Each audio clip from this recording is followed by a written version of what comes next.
We have seen unhinged Marjorie Taylor Greene. We have seen an angry, detached from reality, dangerous, etc. Marjorie Taylor Greene. But we've rarely seen the insanity that I'm about to play for you. Now, I know, I really do, and I sympathize with all of those, if you ever feel upset about this, that we live in the age of clickbait, right? I get that. But as I said with the Roseanne Barr interview, this is one of the most insane ones that I've seen from Marjorie Taylor Greene, where she absolutely loses control of what she's saying, apparently, or has very much chosen to be this dangerous, and says things. First clip, second clip are both just absolutely outrageous.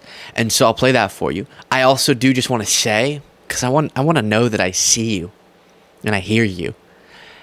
I know it's brutal how much we talk about Marjorie. When she's saying the stuff I'm about to play for you, how do we not? It's like a car wreck. You just got to look. And here's some sort of MAGA mental breakdown from Marjorie Taylor Greene. She's drinking so much of the MAGA Kool-Aid that now she's spinning out and saying this. Just a little over an hour ago, absolutely love him. I love him. I have so much faith in him. I have complete faith that he is going to hit a home run, but he is walking in to a trap. He is walking into a rigged debate. He is walking into an arena filled with people that want to murder him. He's going to stand 10 feet away from Joe Biden, who wants to put him in prison the rest of his life, wants him to die and rot in prison, and Joe Biden wants to put the rest of his family in prison. That's who he has to stand next to when he has to debate. He's got to be questioned by Jake Tapper that called him a terrorist, called him a Nazi, called him every name in the book. And then Dana Bash, that little piece of shit whose husband is one of the 51 spies who lied. That is what President Trump is walking into. And it disgusts me. It infuriates me. I can't believe our country has come to this. Our politics are horrific. This is why a lot of people like me don't even want to vote anymore. They don't even want to vote for Republicans. They're fed up with the entire system. They think the two parties suck. People ages 18 to 29 are like, why do I even want to vote? All these old people and all these horrible people in politics don't represent me. Yeah.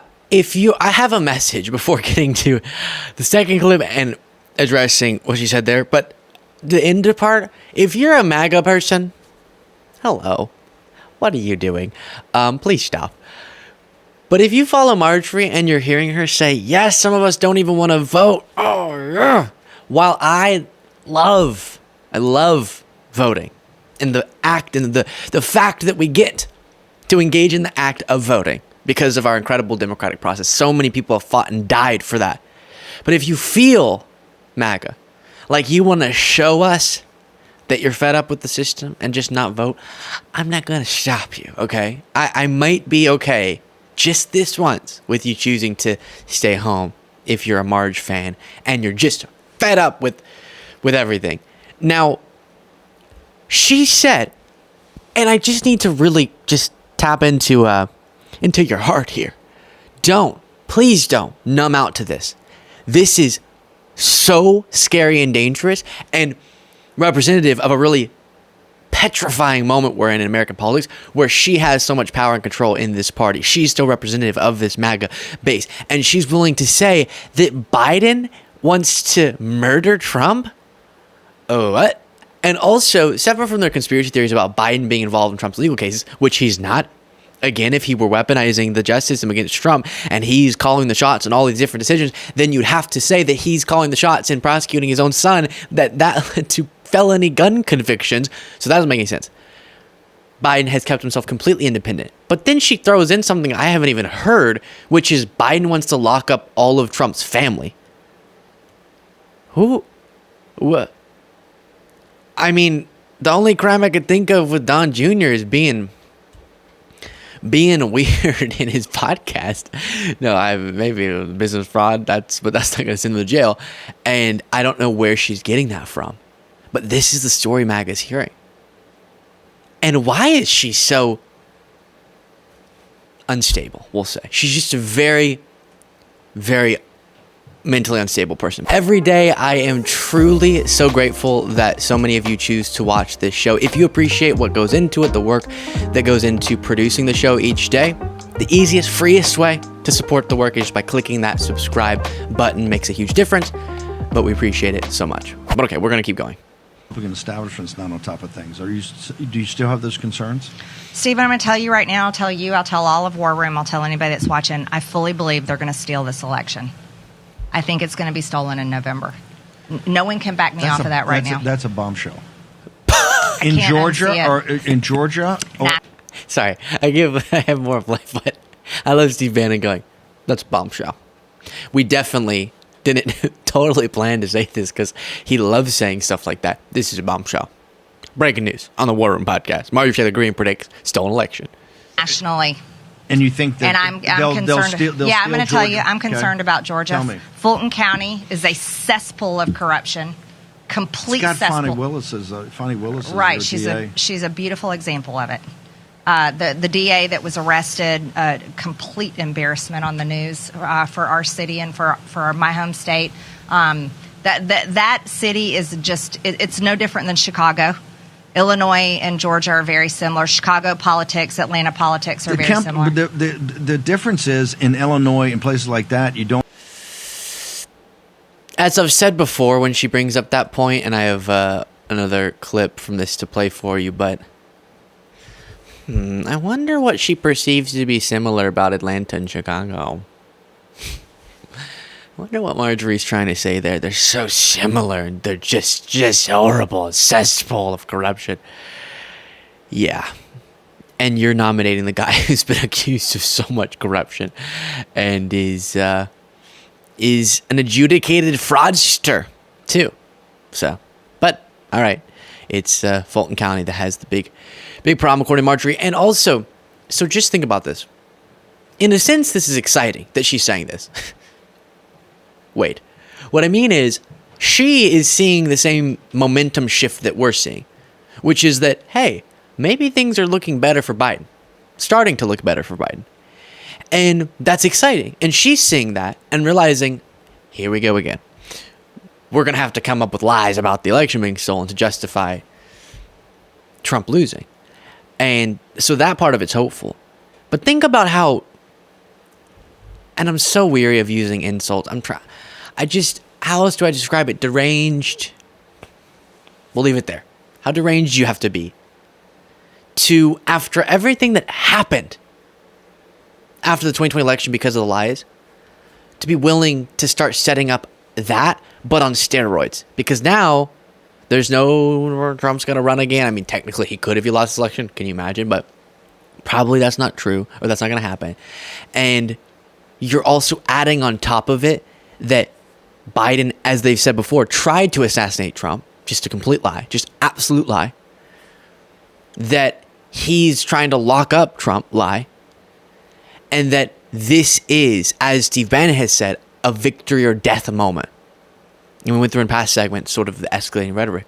And for someone with her influence, for her to be willing to start laying the groundwork for something even more dangerous than what we saw after the 2020 election is depraved. Truly. Here's more. You don't have a state that's controlled by Republicans. You have Kemp, you have Rosenberg. Why do Republicans in that state, given it's one of the most MAGA states in the country, if there's even a question that this thing could be stolen in Georgia, why are they not stepping in today? Because they are completely aligned with the uniparty, the same uniparty that I work with up here in Washington, D.C., that wants to do everything they can to destroy President Trump and destroy MAGA. They are going to press as hard as possible, no matter who they have to align themselves with, to get past Trump, to get rid of Trump, move past Trump, past the Trump era, get rid of the MAGA, they're MAGA extremists, push them to the side. They want to return the party back to what it used to be. That is the old neocon, completely globalist run Republican Party, the party that we all hate, the Republican Party that we want to burn to the ground, Steve, that we want to die and go away. They want to bring that back, and that is the leader. Absolutely, they're going to resurrect it. Can it be resurrected in Georgia when you have 80 to 85% of the folks down there are MAGA? No, they will. I'll tell you what they'll do. I'm going to give you a prediction. Those Republicans will hand Georgia over to Democrats, full Democrat control. They will. They would rather it go to Democrats than allow MAGA or America First Republicans run the state of Georgia. Yeah, I'm down for that. Hand over the power to the Democrats. Now, which maybe some Republicans would, only because they understand, to their credit, that while they hate much of what Democrats stand for, unfortunately, and the policy differences are huge, they acknowledge that people like MTG, with her lies about the election, with the support of Trump and Lindsey Graham, if you remember, in Georgia, and others trying to get the officials there to subvert the will of the people and install Trump as the winner, they see how that goes against the fundamental principles. So even if they disagree on other issues, we just talked about Adam Kinzinger, who now is out publicly being a surrogate for the Biden campaign, and he's endorsed Biden. He doesn't like a lot of Biden's policy positions. He's a conservative, but he gets that there's something more fundamental about this election and about the contrast between what MAGA stands for currently and what everybody else does, right? It's not just Democrats. It's moderate Republicans, too, if they're willing to speak out against MAGA and understand that Trump does intend on putting himself above the Constitution. He does intend on trying to be a dictator. He did try to, throughout the Constitution, in service of himself when he tried to keep himself in power through his allegedly illegal schemes after the 2020 election. And so what she calls neocon globalists, actually the defining line is not that anymore. But instead, is a Republican willing to put the Constitution over their party or over Trump? And if they're not, then they'll be put in the MAGA category. And if they are, then you have Adam Kinzinger, who will get aggressively pushed out of the party very quickly, or Liz Cheney. And that's the big definer right now. And also they're different on other issues, like, Marjorie hates Ukraine, just hates the idea of them being able to defend themselves. And some other more moderate Republicans don't. But the thing that makes MAGA so bad is not that they are characteristically different on policy than some of these, what she was describing as neocons, but instead that there are a very small number of Republicans now who are willing to call out the threat that's posed by this movement. And you heard it there. Pretending like people in the room want to murder. What is wrong with you? Stunning. Let me know what you thought of that in the comments. If you want to get the extra episode of the show daily, you can do so by clicking the join button below. And then you can click right there. Boom. To watch the Racine, Wisconsin Trump supporter video that we made. And lots of work went into it. So if you haven't watched it yet, I would greatly appreciate it, you watching it in its entirety. Thank you so much.